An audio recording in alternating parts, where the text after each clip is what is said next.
सो चलिए गाइस अब आगे चलते हैं। कार्बोक्सिलिक एसिड में जो अलग अलग कंपाउंड्स होते हैं उनमें अगर आपको एसिडिक ऑर्डर पूछ लिया जाए तो उसका आप जवाब कैसे दोगे, तो उसका मैं आपको तरीका बताता हूं।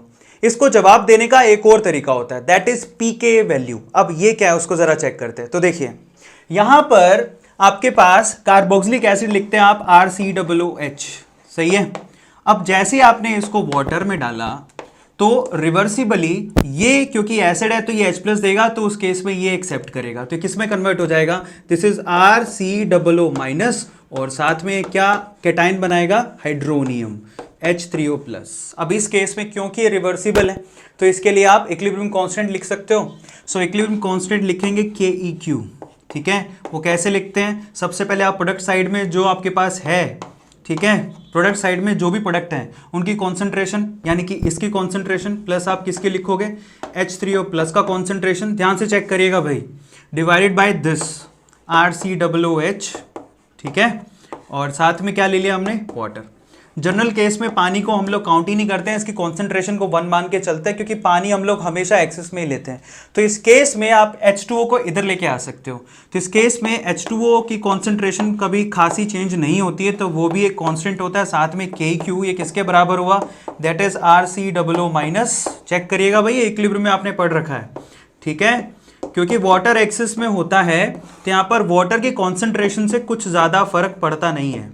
तो ये आपके पास फाइनल इक्विलिब्रियम कांस्टेंट है। In the case of acid उसको K के बराबर भी लिखते हैं, ठीक है, ये आपको पता होगा। Dissociation constant in the case of acid, मैं लिख देता हूं यहां पे, दिस इज डिसोसिएशन कांस्टेंट, ठीक है, फॉर एसिड। ये आपने इक्विलिब्रियम में पढ़ रखा है। अब ध्यान से इसको देखिए, जो Ka है वो डायरेक्टली प्रोपोर्शनल है H3O+ के, क्लियर हो गया, हाइड्रोनियम आयन के। तो इस चीज को समझिए, Ka is directly proportional to H3O+ concentration. इसका मतलब क्या है, जरा चेक करो कि जैसे जैसे H+ आयन का कॉन्सेंट्रेशन बढ़ेगा Ka का वैल्यू बढ़ेगा, क्लियर हो गया। अब कोई H+ आयन का कॉन्सेंट्रेशन अगर किसी सॉल्यूशन में बढ़ रहा है, इसका मतलब उसकी एसिडिक नेचर भी बढ़ रही है। तो यहां पर एसिडिक नेचर, ठीक है, इंक्रीज होगी। अब इस चीज को समझिए, अगर किसी सॉल्यूशन में K का वैल्यू बढ़ रहा है इसका मतलब उसकी एसिडिक नेचर इंक्रीज होगी। और K का वैल्यू क्यों बढ़ रहा है, क्योंकि H+ बढ़ रहा है, क्लियर हो गया। और H+ और प्लस H2O हाइड्रोनियम बनाते हैं। तो यहां पर H3O+ लिखो चाहे H+ लिखो, कोई फर्क नहीं है। अब मजे की बात पर आते हैं, जरा ध्यान से इसको चेक करिएगा। तो इसका मतलब आप K से डायरेक्टली K की वैल्यू दे रखी हो तो कंपैरिजन कर सकते हैं, लेकिन पेपर में क्या होता है ना, क्वेश्चन में K की वैल्यू नहीं देते, वो आपको pK की वैल्यू देते हैं। अब इस चीज को समझ लीजिए, पहले K की वैल्यू ज्यादा होगी तो एसिडिक नेचर ज्यादा होगा। अब pK क्या है, तो देखिए pK क्या होता है, that is minus of log of Ka, ठीक है, बेस में होता है 10। K के log के माइनस को pK बोलते हैं। अब यहां से अगर मैथ्स के आप हो तो आप ये समझ जाओगे कि अगर K वैल्यू बढ़ेगा तो pK का वैल्यू घटेगा, क्योंकि यह माइनस का साइन है। बायो वाले हैं तो वो भी, आजकल तो बायो वाले भी अच्छे से लॉगरिथमिक चीजों को समझते हैं, तो ये बहुत अच्छी बात है। लेकिन अगर नहीं आता तो सिंपल पॉइंट सोचिए कि यहां पर अगर K का वैल्यू बढ़ाया तो ये नेगेटिव साइन उसको उतना ही कम कर देगा, तो pK का वैल्यू घटेगा। इस चीज को बहुत नॉर्मल वे से आप समझ सकते हो, इसके लिए कोई रॉकेट साइंस नहीं चाहिए। तो यहां पर एक बात समझ गए कि K की वैल्यू ज्यादा मतलब pK की वैल्यू कम। अब उसका और इसका रिलेशन निकालो खुद से। देखो H+ अगर बढ़ा, ठीक है, इसका मतलब K का वैल्यू बढ़ेगा, इसका मतलब pK का वैल्यू घटेगा, इसका मतलब एसिडिक नेचर, ठीक है, एसिडिक नेचर बढ़ेगी। इसका मतलब जरा समझिए, एसिडिक नेचर, AN सीधे लिख रहा हूं, acidic nature is inversely proportional to pK value. pK value जितना ज्यादा है एसिडिक नेचर उतना ही कम होगा। बहुत इंपॉर्टेंट है, और आपको pK का वैल्यू दिया होता है, ज्यादातर बच्चे इसको समझ ही नहीं पाते हैं। दोबारा बोलता हूं, अगर क्वेश्चन में pK का वैल्यू दे रखा हो, क्योंकि जनरली pK का वैल्यू देते हैं, K का वैल्यू नहीं देते क्वेश्चन के अंदर। pK का वैल्यू जिसका जितना ज्यादा है उसकी एसिडिक नेचर उतनी ही कम है। क्यों, उसका लॉजिक सामने आपके सामने मैंने लिख दिया है। pK ज्यादा मतलब K की वैल्यू कम, K की वैल्यू कम मतलब H+ कम, H+ कम मतलब एसिडिक नेचर कम। तो ये एक और बेहतरीन तरीका है एसिडिक नेचर को बताने का। इनफैक्ट इन पे क्वेश्चंस बहुत आते हैं, बहुत ज्यादा आते हैं, क्लियर हो गया, बहुत ज्यादा आते हैं। ठीक है। सो ये बहुत ज्यादा इंपॉर्टेंट चीज है। एक लास्ट चीज और इसके साथ में आपको एड ऑन कर देता हूं। अब देखिए यहां पर सीन कुछ ऐसा है कि सपोज कीजिएगा, अभी हमने समझा कि एनायन जितना ज्यादा स्टेबल होगा उतनी आसानी से H+ देगा। एनायन का मतलब ऑक्सीजन पे आ रहा था नेगेटिव, अगर उस इलेक्ट्रॉन को जो ऑक्सीजन पे नेगेटिव है उसको संभालने वाले पीछे बैठे हैं तो आसानी से H+ दिया जाएगा। तो अब इस केस में देखिए, सपोज करिए कि यहां पर ये जो COO- है उसके पीछे आपने एक ऐसा ग्रुप लगा रखा है जो कि इलेक्ट्रॉन विड्रॉइंग ग्रुप है, EWG, इलेक्ट्रॉन विड्रॉइंग, अपनी तरफ खींचते हैं, ठीक है। तो ये ज्यादा स्टेबल हो जाएगा। इस चीज को समझिए, आप इसी की तो स्टेबिलिटी को चेक कर रहे हो, इस चीज को समझिए। इसकी स्टेबिलिटी अगर होगी तो ये आसानी से H+ आयन को जाने देगा। इस चीज को समझिए, अगर ये स्टेबल है तो H+ आयन को वो आसानी से जाने देगा, भैया तू जा, कोई प्रॉब्लम नहीं है। इस केस में आपको इन इलेक्ट्रॉन्स को पीछे की तरफ खींचना है ताकि ये नेगेटिव उस पॉजिटिव को वापस ना खींचे। तो इसके लिए आपने पीछे इलेक्ट्रॉन विड्रॉइंग ग्रुप लगा दिया। अगर इलेक्ट्रॉन विड्रॉइंग ग्रुप लगा दिया तो वो इलेक्ट्रॉन्स को अपनी तरफ खींचेगा, जिससे वो H+ आसानी से आजाद हो जाएगा। कितना आसान है, जैसे मैं एग्जांपल देता हूं।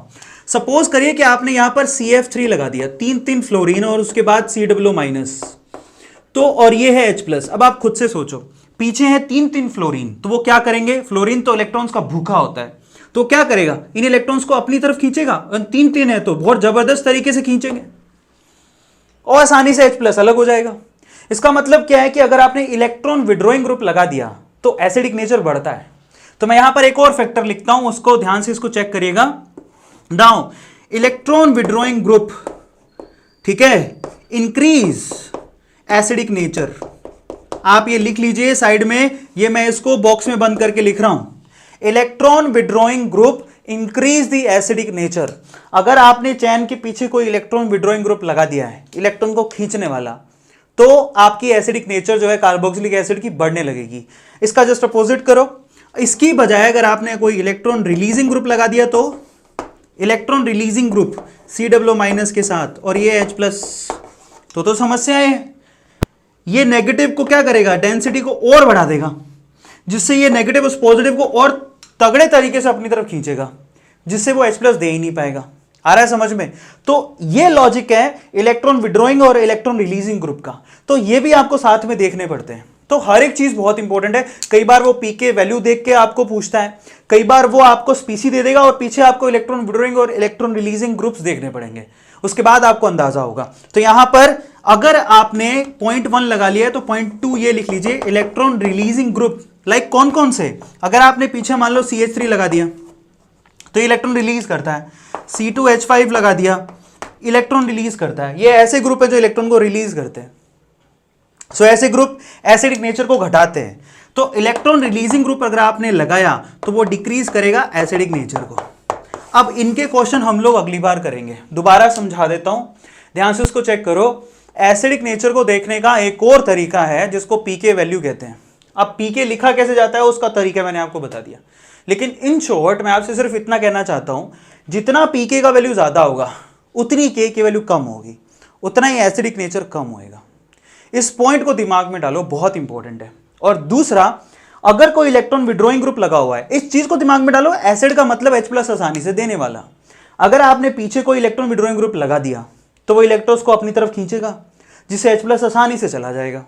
इसका मतलब electron withdrawing group acidic nature को बढ़ाता है, और इलेक्ट्रॉन रिलीजिंग ग्रुप अगर लगा दिया तो वो एसिडिक नेचर को घटाता है।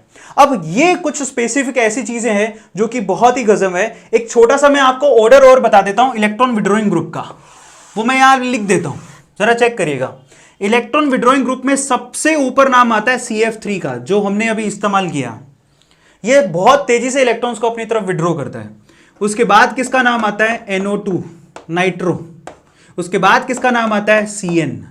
उसके बाद किसका नाम आता है सारे हेलोजेंस, X लिख देता हूं सीधे, उसमें होगा fluorine, chlorine, bromine, iodine. Clear होता है? उसके बाद नंबर आता है PH यानी कि फिनाइल ग्रुप का। ये लो, ये सिंपल ऑर्डर है। और X का मतलब यहां पर हेलोजन होते हैं, और हेलोजन में सबको पता है हेलोजन का ऑर्डर क्या रहता है। सबसे ऊपर कौन आता है? फ्लोरीन, उसके बाद कौन आता है? क्लोरीन, उसके बाद कौन आता है? ब्रोमीन, और सबसे लास्ट में कौन आता है? आयोडीन। ये X का मतलब है। ये सिंपल ऑर्डर है, सबसे तेजी से ये खींचेगा, उसके बाद इसका नंबर आता है, फिर इसका नंबर आता है, फिर हेलोजेंस का, और सबसे लास्ट में फिनाइल ग्रुप। फिनाइल का मतलब बेंजीन लगा होगा। क्लियर हो गया सब लोगों को? सो यहां पर हमने बहुत ही बढ़िया कॉन्सेप्ट किए हैं।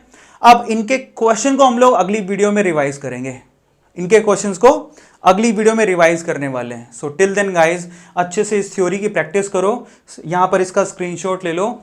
सो गाइज यहां पर एक और अच्छा बेहतरीन वीडियो खत्म होता है। मैं आपको फिर से कहता हूं, डिस्क्रिप्शन बॉक्स चेक करो जिसमें होमवर्क दिया होता है, ठीक है, एक लिंक दिया होगा जिसको क्लिक करो और वो उसको देखो, ये होता है होमवर्क का मतलब। उसके अलावा आपको डिस्क्रिप्शन बॉक्स में कुछ ना कुछ नया मिल जाता है आपकी नॉलेज के बिहाफ पे। सो चलिए गाइस अगली वीडियो में मिलते हैं। टिल देन अच्छे से प्रैक्टिस करो और मेहनत करो मेरे साथ, दिन कम है एंड आई एम ट्राइंग कि आपको बेस्ट से बेस्ट मिले। इसको जल्दी से खत्म करके हम लोग नाइट्रोजन वाले चैप्टर को शुरू करने वाले हैं। चलिए guys, thank you so much, thanks a lot.